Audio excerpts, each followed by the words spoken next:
Top story this afternoon. Suspended Sars Commissioner Tom Moyane has come out guns blazing at the Nugent inquiry probing governance issues at the Revenue Services. He submitted his objections through his advocate, Darlene Borfu, earlier on.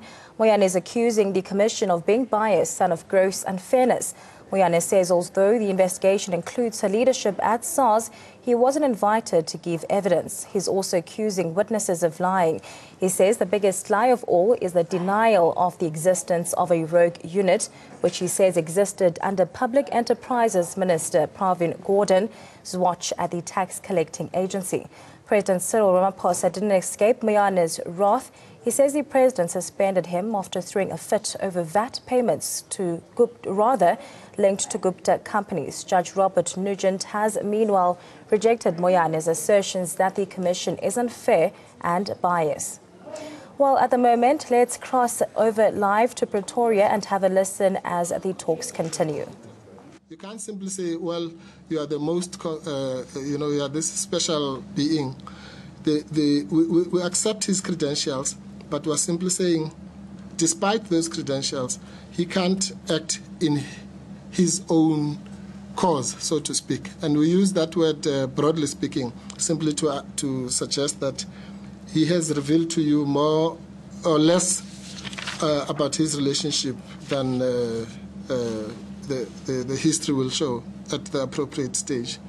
So again, this is something that, let me make an example. If I understand, I take your yes, point. I actually do take it. Thank you, yes. So if we can... can... not, it's a, you're a in your purview. Person, doesn't mean you're not conflicted. Absolutely, yes. And we'll make a simple point that if we came here and said, you know what, Judge Nugent, one of your assistants is Mr. Moyane's uncle or something like that.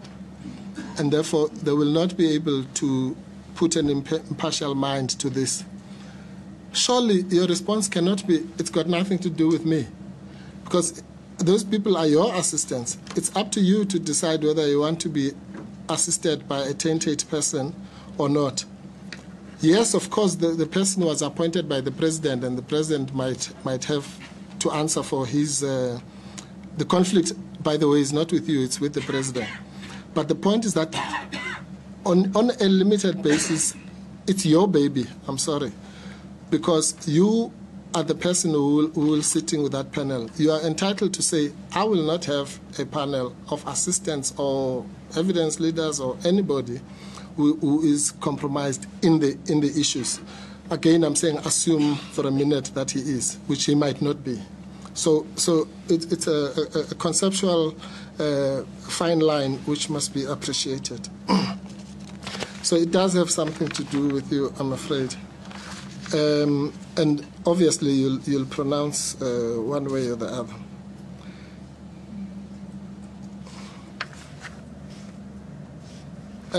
The other thing is that there are 14,000 employees. Well, only one of them is the CEO and the head. And that's what we're talking about. We're not suggesting that you must call all the employees, the 14,000 employees. Now, just to round off, the central issue here, which we argue, rightly or wrongly, falls under your purview, is whether it is fair. You can't put higher than that. It is fair that Mr. Moyane, or unfair, that Mr. Moyane should be subjected by the same president to 2 inquiries about his the governance under him in this institution. That question you might answer, or it might be answered elsewhere. But our view is that it is not fair.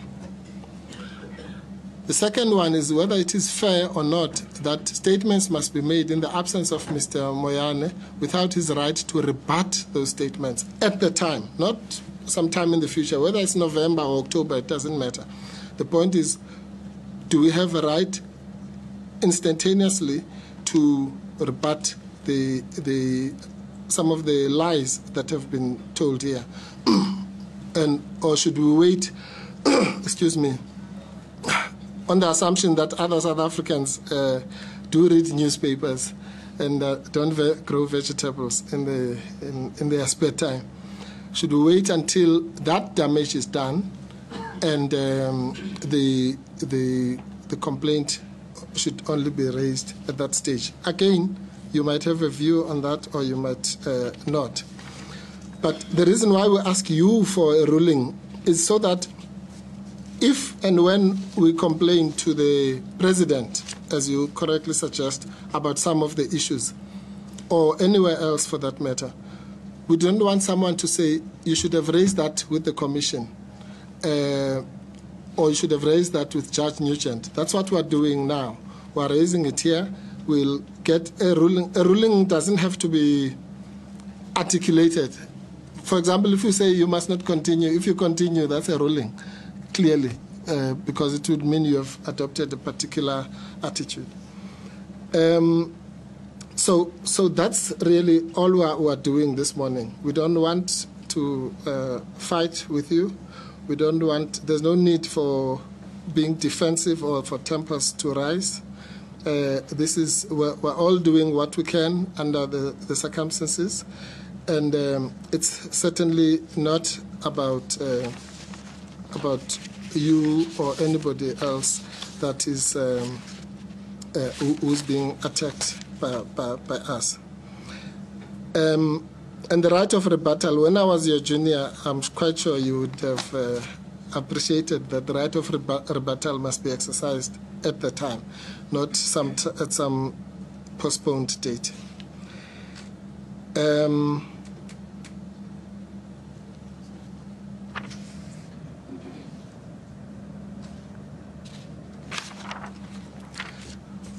And the point is this, let's say we come in October, September, whatever. The point is, at that time, if the BAM inquiry is still continuing, which it might be, then as I illustrated, there might come a time where we are expected to come here and literally go and answer about the same thing down the road. And that, I'm afraid, will need to be understood as the mischief or the fear of what we want to prevent.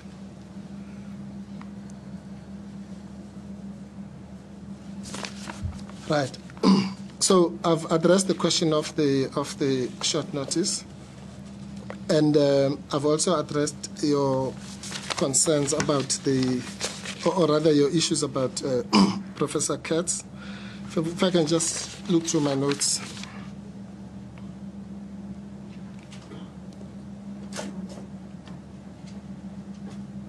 Yes.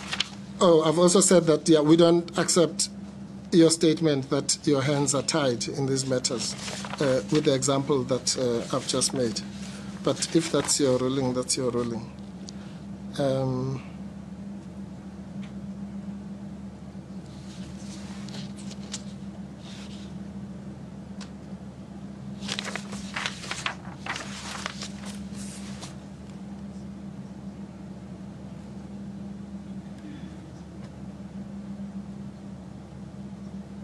Yes, we appreciate the invitation that you have now given us, and obviously a client will have to consider it, given the constraints of the double jeopardy that he faces.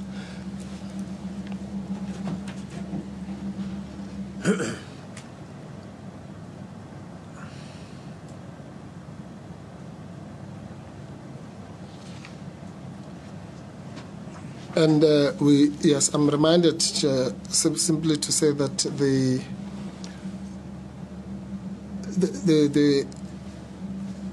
evidence, such as what you might call it, of Mr. Godin is available if you need it, and you have said that you did not choose the witnesses.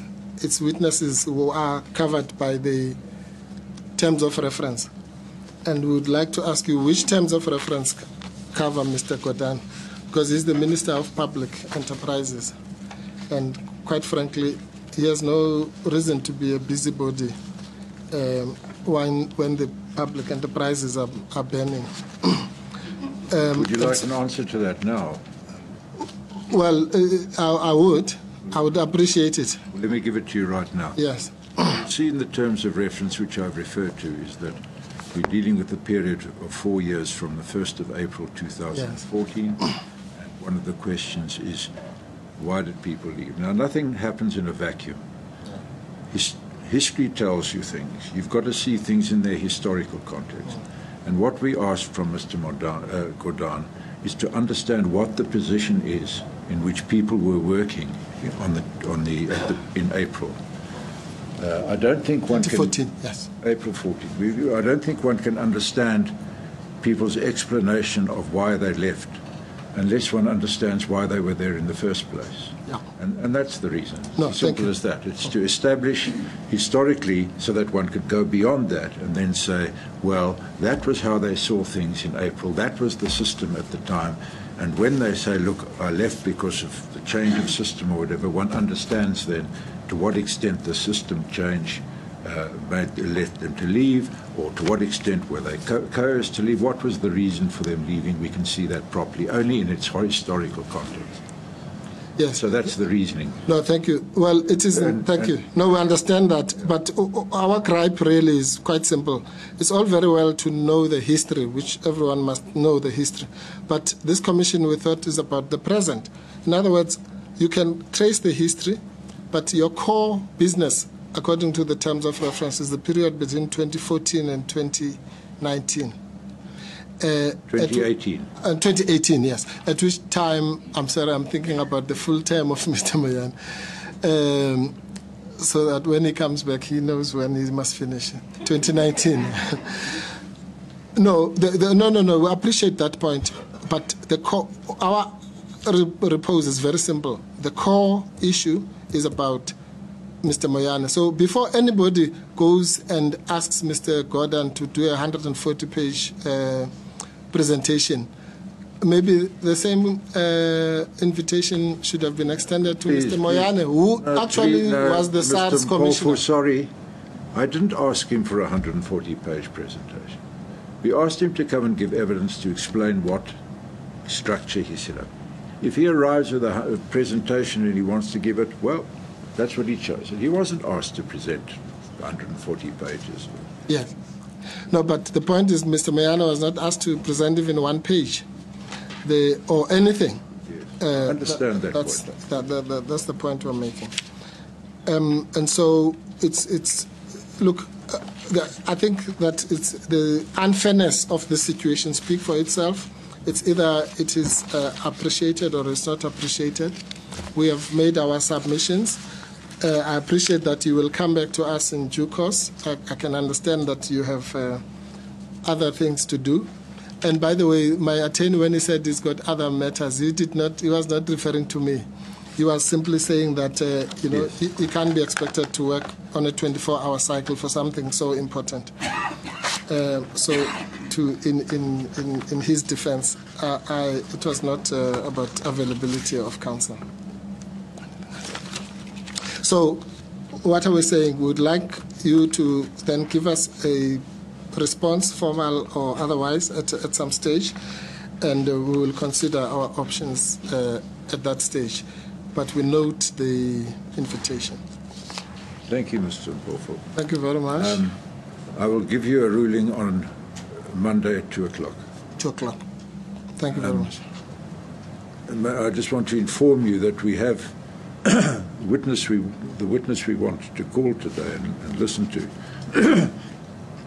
You'll recall that it is said somewhere that there was a 50 billion rand shortfall in revenue collection. Yes. Now there is a debate as to what caused that. Was it the economic downturn? Was it the way Sars was going about collecting taxes? We had asked, and I hope I don't offend him when I say a number cruncher yes, from the Treasury to to look at that and tell us whether the figures of revenue collection and the economy or whatever could tell us anything about that question of whether or not, yes, why there was a shortfall? Does it tell us it was the economy going down, or does it tell us that it was SARS not collecting? He's prepared that, and we're going to continue with that evidence. Your client is welcome to stay and listen to that evidence. Thank you. Yeah, no, we will consider that. If we are not here by some chance, the only issue is what we've raised in our document, which is simply that there's a structure called ROC, R-O-C, I forget now what it stands for. You can put it to your expert, which determines the revision of tax forecast. So that's why we're saying it's a misunderstanding to think that it's only about SARS. The ROC is made up of the Reserve Bank, SARS, and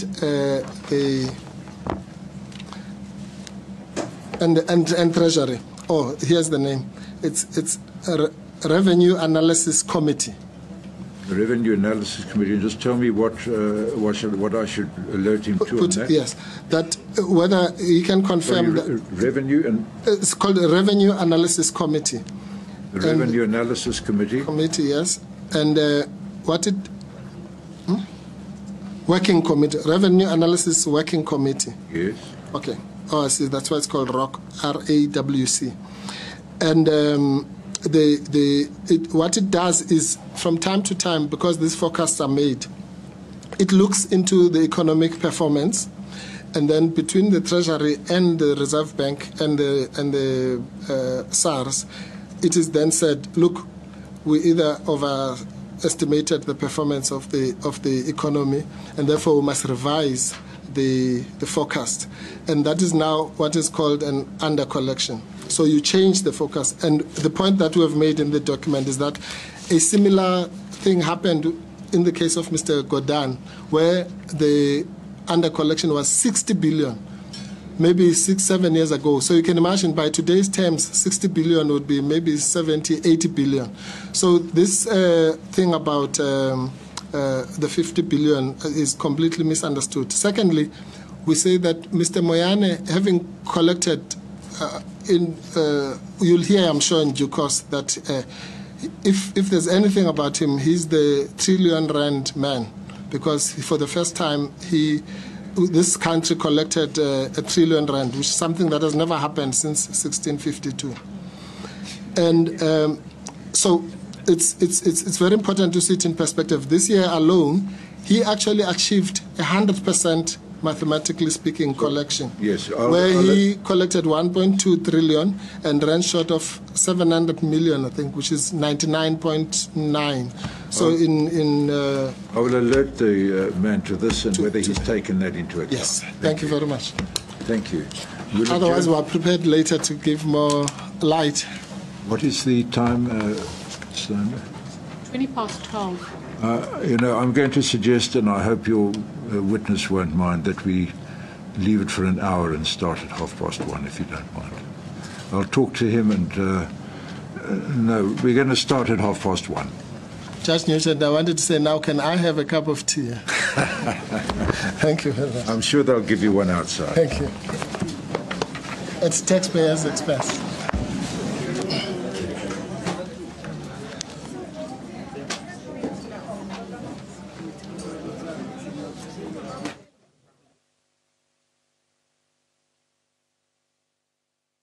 Well, those were the live visuals of the SARS Commission of Inquiry that was currently in procession, as Judge Robert Nugent was presiding over that sitting. Also dismissed the claims of bias against the suspended SARS Commissioner Tom Moyane. Well, this, as we saw earlier on, that the suspended SARS Commissioner came out guns blazing at the entire inquiry probing governance issues at the revenue services. As we've seen, Moyane has made his objections through his advocate, Dali Mpofu, who mentioned earlier on that Moyane has been unfairly treated as he was denied a right of reply. However, responding to those, or whether or not Commissioner Moyane was invited to the entire inquiry, Judge Nugent says as part of the public, Mr. Moyane is and always has been included in that inquiry. The procession is currently on a short recess for now.